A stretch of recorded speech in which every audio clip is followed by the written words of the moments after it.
Bonjour à tous.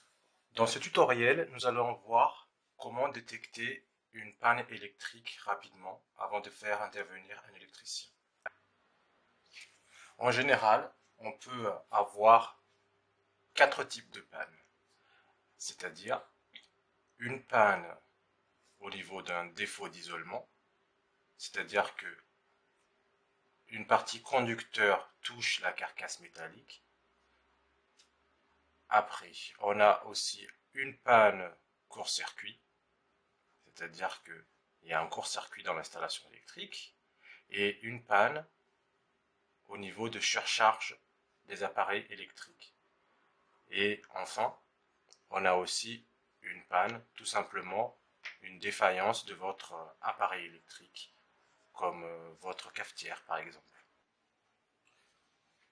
Comment peut-on localiser ces pannes rapidement?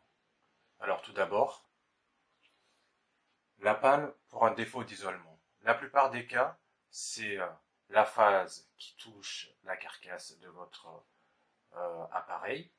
Donc, dans ce cas-là, c'est le différentiel qui saute, qui est ici.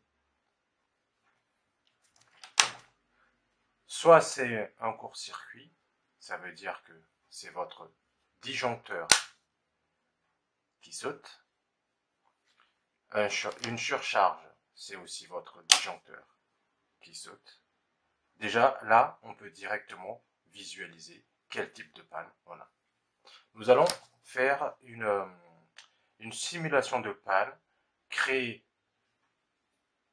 un défaut d'isolement en quelque sorte, et on verra par la suite quel geste on doit faire.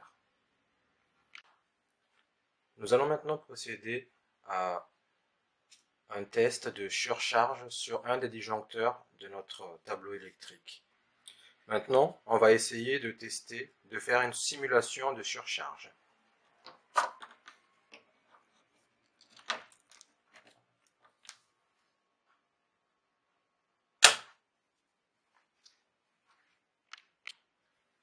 Nous avons constaté que c'est le disjoncteur qui est ici qui a déclenché et l'interrupteur différentiel qui est là, il n'a pas réagi. Ce qui est tout à fait normal parce que le disjoncteur, le rôle d'un disjoncteur, c'est de protéger nos biens électriques contre les surcharges et les courts-circuits. Ça veut dire que là, il a bien fait son travail. À présent, nous allons faire croire à notre interrupteur différentiel qui est ici, qui a un défaut d'isolement, pour qu'il puisse faire son travail correctement. Nous allons mettre une charge à l'amont de l'interrupteur différentiel sur le neutre et en aval sur la phase. Vous avez constaté que là, il a considéré qu'il y a un défaut d'isolement, il y a une fuite de courant, donc il s'est déclenché et ça veut dire qu'il a fait son travail correctement. Si vous vous posez la question pourquoi je l'ai mis ici en haut, parce que notre interrupteur différentiel qui est ici, il est raccordé par un module qu'on peut alimenter les divisionnaires par le haut. C'est juste pour cela que là, j'ai mis la charge sur la phase qui est là et le neutre ici pour tester un défaut d'isolement. Nous allons procéder le même test, mais cette fois-ci sur notre disjoncteur différentiel 10 ampères qui est ici. Je vais mettre mon neutre en aval du disjoncteur différentiel et je vais mettre ma phase en amont. Nous avons constaté qu'il a fait aussi son travail correctement. Je précise bien que ce test, il faut être habilité pour le faire, donc je vous déconseille fortement de le faire si vous n'êtes pas habilité en électricité. Par rapport aux simulations qu'on a effectuées précédemment, maintenant nous allons voir sur votre tableau électrique comment identifier une panne électrique. Comme nous avons vu précédemment, il y a deux cas possibles. C'est-à-dire, soit il y a un court-circuit sur votre circuit électrique ou une surcharge, c'est le disjoncteur qui tombe. Soit il y a un défaut d'isolement, c'est-à-dire un conducteur qui touche la carcasse ou la masse métallique de votre appareil, c'est le différentiel qui tombe. Dès que vous avez une panne électrique, premier geste à faire, c'est d'aller voir votre tableau électrique pour identifier quel type d'organe de coupure qui est déclenché, c'est-à-dire soit un disjoncteur ou un interrupteur différentiel. Dans votre tableau électrique qui est aux normes, vous avez des rangées de disjoncteurs et des différentiels. En tête, vous allez trouver un interrupteur différentiel qui est desservi par des disjoncteurs divisionnaires qui protègent vos appareillages électriques. Imaginons que dans votre installation électrique, vous allez mettre en marche votre micro-ondes. Et là, plus de courant. Première chose à faire, c'est d'aller voir directement votre tableau électrique pour identifier quel type d'organe de coupure s'est déclenché. Imaginons qu'en arrivant devant votre tableau électrique, vous avez constaté que l'interrupteur différentiel qui est ici s'est déclenché. Déjà là, en premier temps, on a localisé la panne. C'est un défaut d'isolement, c'est-à-dire une masse qui est en contact avec le conducteur. Dans ce cas-là, la première manipulation à effectuer, c'est de baisser tous les disjoncteurs divisionnaires qui est en aval de cet interdifférentiel. Ensuite, levez votre interrupteur différentiel pour localiser quel disjoncteur divisionnaire fait déclencher l'interdifférentiel. On lève le disjoncteur et imaginons que là, au moment où on lève le disjoncteur PC cuisine, notre différentiel s'est déclenché. Ça veut dire que là, il y a une fuite de courant, c'est-à-dire défaut d'isolement sur le disjoncteur qui protège les PC cuisine. Dans ce cas-là, qu'est-ce qu'il faut faire?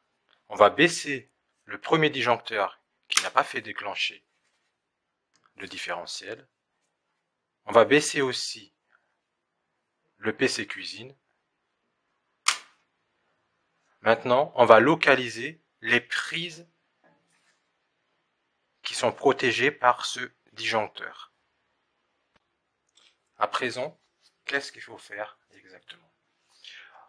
Vous allez dans votre cuisine, vous allez débrancher tous les appareillages électriques qui sont protégés par ce disjoncteur.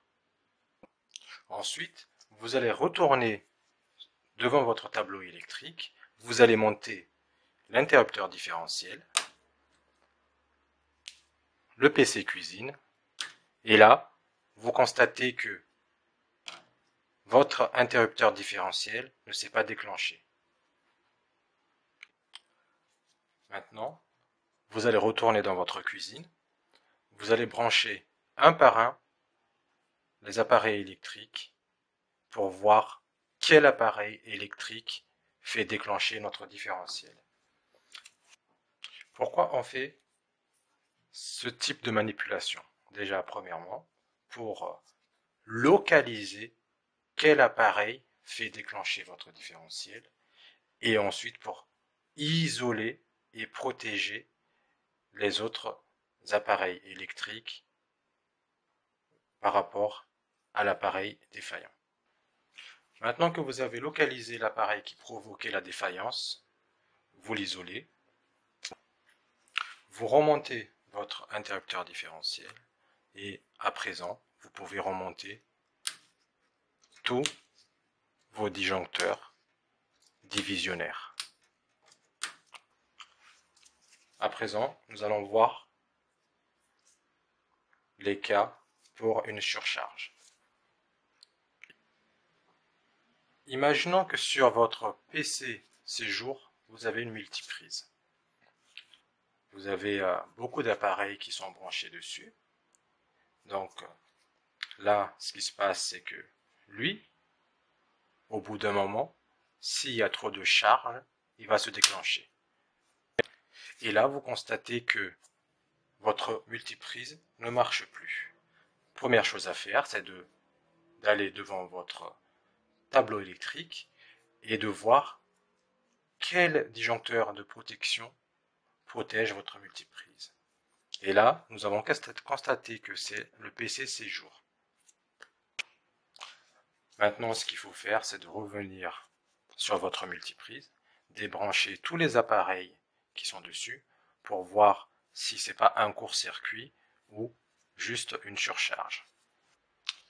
À présent, dès que vous avez débranché tous les appareils qui étaient sur votre multiprise, vous pouvez monter le disjoncteur et rebrancher un par un les appareils. Et si le disjoncteur reste levé, ça veut dire qu'il n'y a pas un court-circuit. Par contre, si, par exemple, au moment où il n'y a pas d'appareils qui sont branchés sur votre multiprise et que vous montez votre disjoncteur, tout de suite après, il se déclenche et il est probable que ce soit un court-circuit.